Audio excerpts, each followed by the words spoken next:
Hoy es lunes 4 de febrero de la cuarta semana del tiempo ordinario. La Iglesia celebra la memoria de Santa Águeda Mártir. También hoy pidamos de manera especial por el Papa Francisco, que está en visita pastoral en los Emiratos Árabes Unidos, ahí en el Medio Oriente. Fue a hacer un diálogo con el mundo musulmán y con los otros cristianos, también para encontrarse con la comunidad cristiana católica de los Emiratos Árabes Unidos. Todos ellos son extranjeros, muy poquitos locales. Quizás el 10% de la población de los Emiratos Árabes Unidos son católicos. El Papa va a encontrarse con un pequeño rebaño, serán 900,000 católicos. Pidamos para el Papa, para que este encuentro con el mundo musulmán tenga mucho fruto, un fruto bueno. El Evangelio de hoy está tomado de San Marcos, capítulo 5, versículo del 1 al 20. De aquel tiempo, después de atravesar el lago de Genesaret, Jesús y sus discípulos llegaron a la otra orilla, a la región de los Gerasenos. Apenas desembarcó Jesús, vino corriendo desde el cementerio un hombre poseído por un espíritu inmundo que vivía en los sepulcros. Ya ni con cadenas podían sujetarlo. A veces habían intentado sujetarlo con argollas y cadenas, pero él rompía las cadenas y destrozaba las argollas. Nadie tenía fuerza para dominarlo. Se pasaba días y noches en los sepulcros o en el monte, gritando y golpeándose con piedras. Cuando aquel hombre vio de lejos a Jesús, se echó a correr, vino a postrarse ante él y gritó a voz en cuello: ¿Qué quieres tú conmigo, Jesús, Hijo del Dios Altísimo? Te ruego por Dios que no me atormentes. Dijo esto porque Jesús le había mandado al espíritu inmundo que saliera de aquel hombre. Entonces le preguntó Jesús: ¿Cómo te llamas? Le respondió: Me llamo Legión, porque somos muchos. Y le rogaba con insistencia que no los expulsara de aquella comarca. Había allí una gran piara de cerdos que andaban comiendo en las faldas del monte. Los espíritus le rogaban a Jesús: déjanos salir de aquí para meternos en esos cerdos. Y él se lo permitió. Los espíritus inmundos salieron del hombre y se metieron en los cerdos. Y todos los cerdos, unos 2,000, se precipitaron por el acantilado hacia el lago y se ahogaron. Los que cuidaban los cerdos salieron huyendo y contaron lo sucedido en el pueblo y en el campo. La gente fue a ver lo que había pasado. Se acercaron a Jesús y vieron al antes endemoniado, ahora en su sano juicio, sentado y vestido. Entonces tuvieron miedo, y los que habían visto todo les contaron lo que le había ocurrido al endemoniado y lo de los cerdos. Ellos comenzaron a rogarle a Jesús que se marchara de su comarca. Mientras Jesús se embarcaba, el endemoniado le suplicaba que lo admitiera en su compañía, pero él no se lo permitió y le dijo: vete a tu casa a vivir con tu familia y cuéntale lo misericordioso que ha sido el Señor contigo.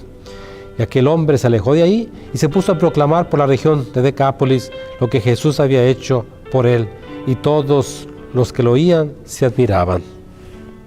Palabra del Señor. El capítulo 5 es el capítulo de los milagros. Hay 3 milagros. Del endemoniado de Gerasa es la curación de la vida, Jesús que le da la vida a la hija de Jairo, y también la curación de la hemorroísa. Y este milagro del endemoniado de Gerasa, del Geraseno, es muy interesante porque está lleno de detalles. Muestra la difícil situación en la que se encontraba este personaje verdaderamente poseído por el demonio. Nadie lo podía contener. Y no solamente es un demonio, sino es una legión. Y por eso se habla de una persona y se habla de personas, a final de cuentas. Ahora, el diablo sabe bien quién es Jesús, a final de cuentas. Si vamos al capítulo 1 de San Marcos, el primer milagro que hace Jesús en la sinagoga de Cafarnaún es expulsar al demonio. Los demonios saben en el Evangelio de Marcos quién es Jesús, saben y le tienen miedo, porque el demonio no tiene ningún poder, es una criatura como nosotros, una criatura angelical, espiritual, pero es criatura. Y aunque parezca a veces que el demonio tiene tanto poder, el poder lo tiene Jesús, y el demonio bien que lo sabe. Por eso, a veces en vez de hablar de cosas demoníacas, hay que hablar de la experiencia de fe, de ese encuentro con Jesús, ese encuentro que transforma a esta persona, de estar en una situación difícil, endemoniado, y vive en el sepulcro, lugar de los demonios, por así decir. Nadie lo puede contener. ¿Y qué pasa cuando Jesús le ordena a ese demonio, a esa legión que salga del hombre? Se va y el hombre queda en su sano juicio, al final de cuentas. El hombre queda bien. Ahora, vayamos a Jesús para quedar bien vestidos y en nuestro sano juicio. El pecado nos desviste, el pecado nos quita ese vestido que hemos recibido en el bautismo, ese vestido blanco. El pecado nos quita el sano juicio, al final de cuentas. El pecado nos hace locos, porque el pecado destruye. ¿Y quién quiere destruir a una persona que ama? Sin embargo, el pecado, el chamuco, nos hace que hagamos cosas medias feas. Vayamos a Jesús, Él tiene el poder.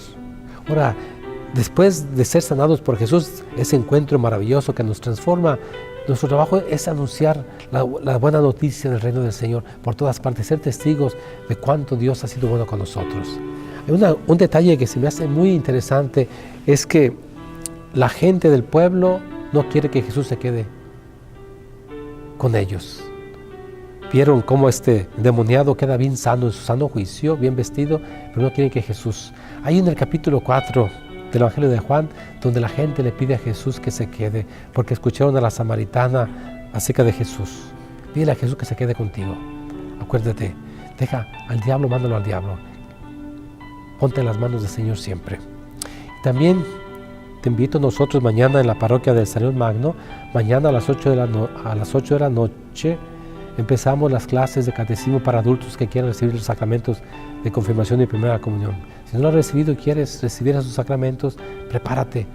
Mañana martes a las 8 de la noche iniciamos las clases aquí en la parroquia del Salón Magno. Te invitamos. Y también si estás casado por el civil, quieres casarte por la iglesia, el jueves tenemos una plática introductiva acerca de las bodas comunitarias. ¿Qué hacer para casarse por la iglesia? Y que este año recemos a la Virgen María, nuestra Madre, que le recemos la salve toda esta semana y cada día. Dios te salve, Reina y Madre, Madre de misericordia, vida y dulzura y esperanza nuestra. Dios te salve, a ti llamamos los desterrados hijos de Eva. A ti suspiramos, gimiendo y llorando en este valle de lágrimas. Ea pues, Señora abogada nuestra, vuelve a nosotros esos tus ojos misericordiosos, y después de ese destierro muéstranos a Jesús, fruto bendito de tu vientre, oh clemente, oh piadosa, oh dulce Virgen María. Ruega por nosotros, Santa Madre de Dios, para que seamos dignos de alcanzar las divinas gracias y promesas de nuestro Señor Jesucristo. Amén.